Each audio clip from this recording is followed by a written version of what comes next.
साथियों, ओम नमः शिवाय, हर हर महादेव।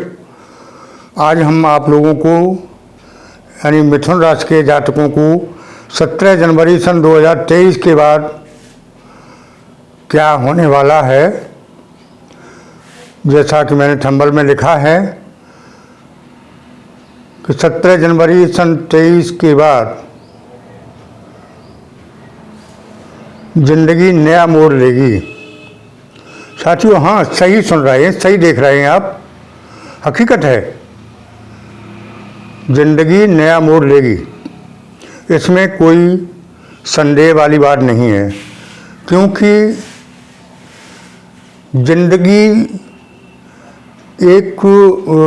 जिंदगी में टर्निंग पॉइंट आने वाला है, अवश्य ही मोड़ आएगा, ऐसा ग्रह नक्षत्र बताते हैं। शनिदेव की माया जो अब तक उल्टी रही, वो अब सीधी होने वाली है। साथियों,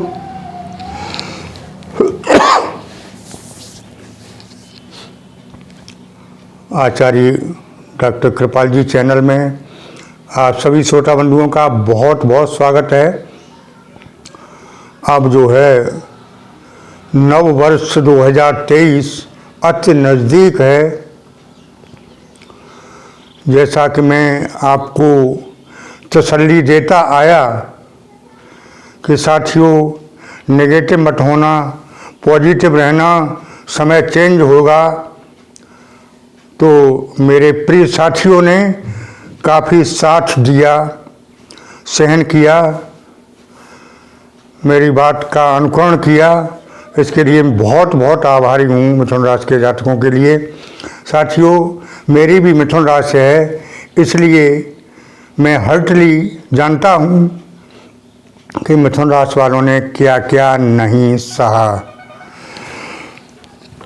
सब कुछ सह चुके हैं। लेकिन मैं बार बार कहता हूँ, आप लोग भी कह देते हैं कि आचार्य जी आप बार बार एक ही बात कहते हैं। साथियों, मेरे पास सूत्र हैं। जैसे गणित में सूत्र डालकर बड़े से बड़ा सवाल हल किया जा सकता है, उसी तरह जिंदगी के सूत्र माने तो जिंदगी का बहुत कुछ हल निकल आता है। मेरे प्रिय साथियों, सन 2023 आपको अपार खुशियां लेकर आए, धन धान्य से परिपूर्ण आप हो जाएं, स्वस्थ रहें, मस्त रहें, व्यस्त रहें और अपार धन की प्राप्ति हो, गाड़ी बंगला सब कुछ सन 2023 में आपको मिले, ऐसी मेरी शुभकामनाएं, मेरा आशीर्वाद आपके साथ है। साथियों, मैंने भी बहुत इंतज़ार किया है सन 2023 की 17 जनवरी का। शनि महाराज ऐसा नहीं है कि एक ही राशि पर रहते हों, सभी राशियों को कष्ट देते हैं, न्याय के देवता हैं, और जैसा हम लोग करते हैं वैसा वो फल देते हैं। तो इसमें कोई बुरा नहीं है। साथियों, अब समय वो आ रहा है जिसमें शनिदेव अपने भाग्य से स्थान में 30 साल बाद मिथुन राशि में आ रहे हैं। तो हमें विशेष रूप से स्वागत करना चाहिए और हमें अच्छी जिंदगी के मोड़ का जो अब तक इंतज़ार था, वो इंतज़ार ख़त्म हो गया, अतिशीघ्र ख़त्म होने वाला है और नई ज़िंदगी की शुरुआत, जैसा पहले भी मैं बता चुका हूँ, होने वाली है। ज़िंदगी निश्चित ही टर्निंग पॉइंट लेगी और 17 जनवरी के बाद जो होगा उसके लिए आप लोग ज़रूर कमेंट करना और बताना कि क्या क्या हुआ। अब वो जख्म भर चुके हैं जो शनि ने 2.5 साल तक दिए, वो सभी जख्म भर जाएंगे। ऐसा ग्रह गोचर बता रहे हैं। साथियों, ये ज्योतिष विज्ञान ग्रहों के आधार पर है और ग्रहों के आधार पर ही मैं बोल रहा हूँ, बता रहा हूँ। साथियों, हेल्थ, वेल्थ, ट्रैवल, बिजनेस सभी में चेंज आएगा, ये निश्चित है। साथियों, 17 जनवरी को भाग्येश स्थान में यानी 8वें घर से निकलकर 9वें घर में शनिदेव प्रवेश कर रहे हैं और 9वां घर भाग्य स्थान है, उनका खुद का स्थान है। तो अपने घर में कोई भी होता है तो अपने घर को खराब कभी नहीं करता है, न घर को खराब देखना पसंद करता है। इसलिए पूरी आशा ही नहीं, पूरी उम्मीद है कि शनिदेव ने जो अब तक मुझे रुलाया, जो कष्ट दिए, वो सब दूर कर देंगे। गाड़ी, बंगला, कर्जा सब कुछ हो जाएगा, कर्जा समाप्त हो जाएगा। गाड़ी वगैरह की जिनको इच्छाएं हैं, प्रयास किए हैं, उनको गाड़ियां मिलेंगी, ऐसा ग्रह गोचर बताते हैं। साथियों, जिन लोगों ने नौकरी के लिए प्रयास किए हैं उनका अवश्य ही सुपरिणाम आता दिखाई दे रहा है। साथियों, मिथुन राशि का स्वामी बुध हैं, वह अपने भाव को ही देखेगा। जनवरी में 22 अप्रैल तक कैरियर के लिए बहुत अच्छे हैं। 22 तारीख तक देवगुरु बृहस्पति पूरे साल अच्छा फल देंगे। यानी शनिदेव तो अच्छे स्थान में आ ही रहे हैं, उसके साथ साथ देवगुरु भी, बृहस्पति महाराज भी आपको जनवरी माह में अच्छा फल देने वाले हैं। तो जब पूरा राशिफल देखते हैं तो बड़े बड़े घरों से, मतलब ग्रहों से ही जानकारी हम लोग लेते हैं। शनि, गुरु, राहु सभी का परिवर्तन इस वर्ष होने जा रहा है।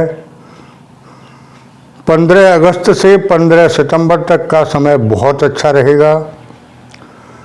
साथियों, हालांकि मंगल और राहु केतु अच्छे नहीं हैं, लेकिन सूर्यदेव 15 अगस्त से 15 सितंबर तक हंस नामक राजयोग बना रहे हैं, जिसका परिणाम अति शुभ रहेगा।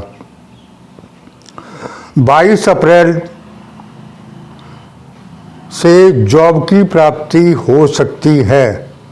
जॉब के लिए 22 अप्रैल से समय उत्तम दिखाई दे रहा है।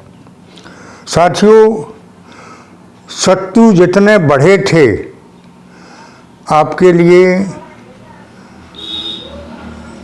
जो कि टांग पकड़ के खींच रहे थे कि किसी तरह अपयश हो और जलते थे, उन सभी का अब 17 जनवरी के बाद सफाया होता दिखाई दे रहा है। शत्रु नाश होगा और सबसे बड़ी समस्या जो रही थी धन की, वो अपार धन की प्राप्ति होती दिखाई दे रही है। साथियों, 17 जनवरी दूर नहीं है, अति निकट आ रही है। तो ये भी सामने आएगा, जो नक्षत्र बता रहे हैं उनके अनुसार मैं भी बोल रहा हूँ, लेकिन आप लोग भी देखना और मैं भी देखूँगा। मिथुन राशि का जातक मैं भी हूँ, परेशान मैं भी हो चुका हूँ और अब देखता हूँ कि ये शनि महाराज ने जो हमें कष्ट दिए हैं वो कितनी भरपाई कर रहे हैं। गृह नक्षत्र की माने तो स्पष्ट हो रहा है कि जिनके जॉब चले गए जॉब मिलेंगे, नौकरियों के लिए प्रयास कर रहे नौकरी मिलेगी, कर्जा हो गए कर्जा समाप्त होंगे और एक नया अध्याय शुरू होगा जीवन का, ऐसा गृह नक्षत्र बता रहे हैं।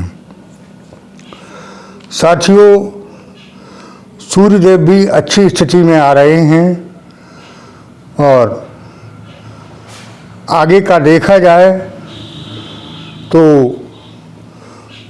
कुछ समय खराब भी आ जाता है, लेकिन पूरी साल का कंक्लूजन किया जाए तो खराब कम है, अच्छा ज़्यादा है।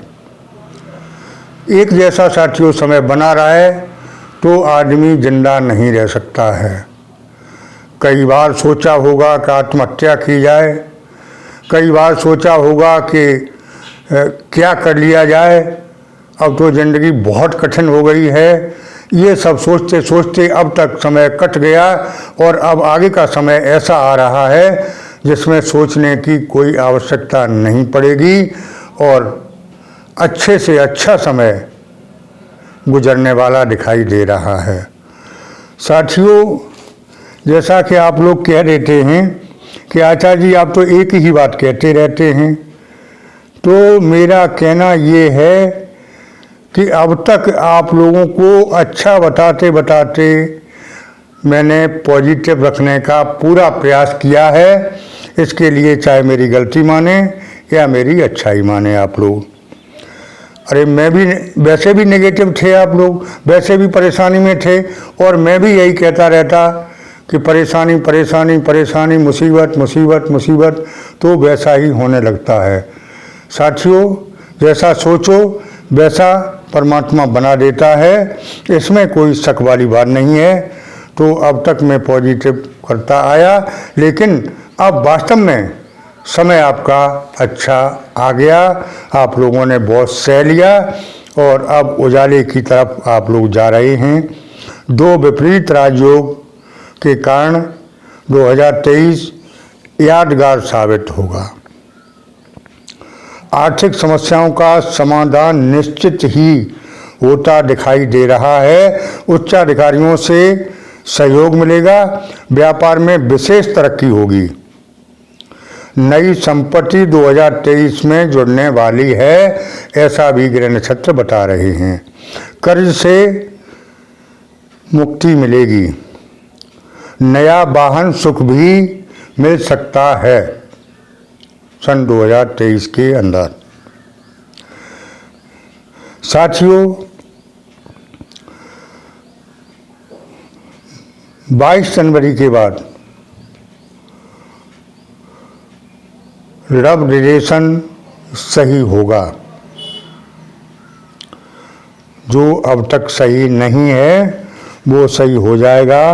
दाम्पत्य जीवन में भी सुधार आता दिखाई दे रहा है। साथियों, सबसे बड़ी समस्या पैसे की होती है। पैसा आएगा तो बहुत कुछ सही हो जाएगा। साथियों, पूरा कंक्लूजन किया जाए तो मिथुन राशि के जातकों का समय अति उत्तम आता दिखाई दे रहा है। आप लोग खुश हो जाइए और नए समय के लिए, नई साल के लिए उत्साह के साथ तैयार हो जाइए। साथियों, वैसे भी हम लोग संकल्प किया करते हैं कि नव वर्ष में हम ये काम करेंगे, वो अपना चार्ट बना लें और वो काम अवश्य ही सफल होंगे।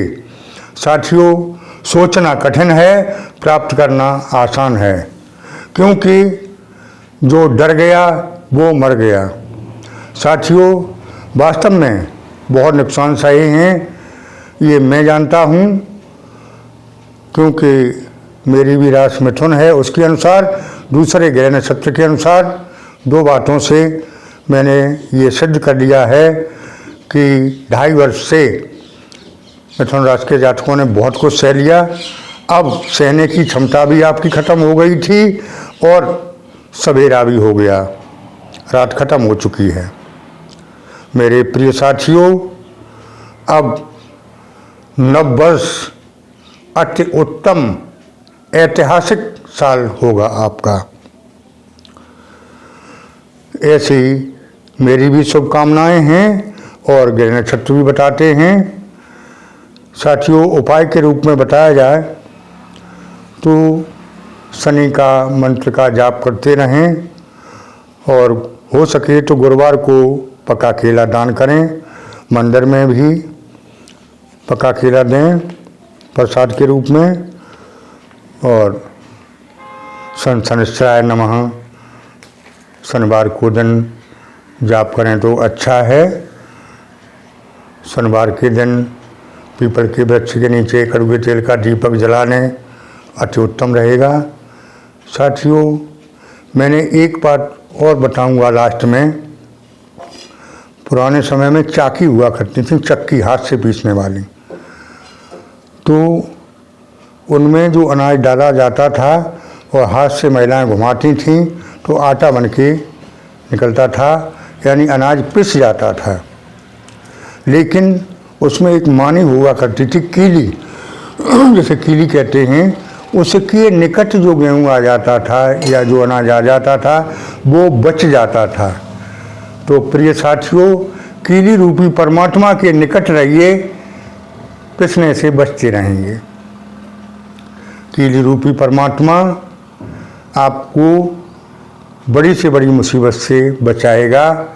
तो भजन करते रहिए परमात्मा का, जो भी इष्ट हों आपके उनका भजन पूजन अवश्य करें और भोलेनाथ की कृपा आपके ऊपर बरसती रहेगी।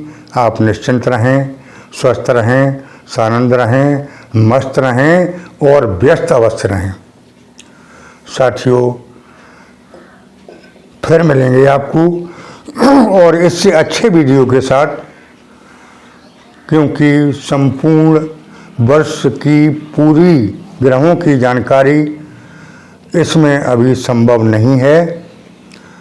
विशेष मैंने शनि के बारे में ज़्यादा बताया है। आगे फिर आपको और ग्रहों के बारे में भी बताऊंगा और नई नई जानकारी आपको अवश्य ही समय समय पर देता रहूँगा। आप लोग निश्चिंत रहें, मैं आपका जितना हो सकता हूँ साथ दूँगा। साथियों, कुछ लोगों ने फिर भी कहा है मुझसे कि आचार्य जी आपकी फ़ीस क्या है, जबकि मैं हर वीडियो में बताता हूँ मेरी फ़ीस कोई नहीं है। मानव सेवा ही हमारी फ़ीस है, मानव सेवा ही हमारा कर्म है और ये बिना फीस के मैं कार्य करता हूँ। पेशे से वकील भी हूँ और पार्ट टाइम ये मानव सेवा भी करता हूँ। जितना संभव हो सकता है उतना करता हूँ, मेरी फीस कुछ नहीं है। साथियों, आगे फिर मिलते हैं, तब तक के लिए ओम नमः शिवाय, हर हर महादेव। मेरी बात अच्छी लगी हो तो कमेंट बॉक्स में ओम नमः शिवाय, हर हर महादेव अवश्य लिखें। भोलेनाथ महादानी हैं, थोड़े सी भजन पूजन में चिंतन में प्रसन्न हो जाते हैं और बहुत कुछ दे देते हैं। आप उन पर अटल भरोसा रखें। धन्यवाद। जय भोले।